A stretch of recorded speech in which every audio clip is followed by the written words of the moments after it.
Hi, I'm Dave Owens, your garden guy. Hey guys, there's lots going on in the garden. Take a look at the ryegrass lawn over there. It is coming up. We just put our first mowing on that guy. And folks, if you haven't put your ryegrass in, it's starting to get a little bit late, so start putting it in if, of course, you want that green lawn during the wintertime. Otherwise, you can just let that Bermuda grass lawn just go dormant. It's going to be brown for a couple months, but it can be in good shape. Let's talk about botanicals, biologicals, and beneficials. Those are the three B's. I know there's a lot to be said there, but this is what we do in our organic type gardening without having to use synthetic type fertilizers or, for that matter, synthetic type pesticides. One, our biologicals, or excuse me, our beneficials are our nematodes, green lacewings, and of course our moth egg parasites. These are all different types of organisms or insects we release throughout the garden to get rid of those bad type insects. They're what we call beneficial insects. They all come in an egg type form. You can order them off arbocode.com.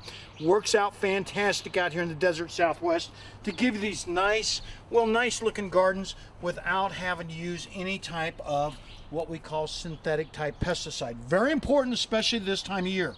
Let's talk about basically our biologicals, and this is one that I use quite often. It's called Thuricide, and it gets rid of all those different types of, well, caterpillars in your garden. It's real easy to use. It comes in a liquid type form or a dust type form, and it gets rid of those caterpillars that are munching on your leaves and creating that little hole right in your leaf. You see it so often out here, and people always are emailing, why do I have holes in my leaves, especially my lettuce, my pak choi, my bok choy, my spinach? Well, that's the reason. It's because you got a caterpillar in the garden, or a multiplicity of those.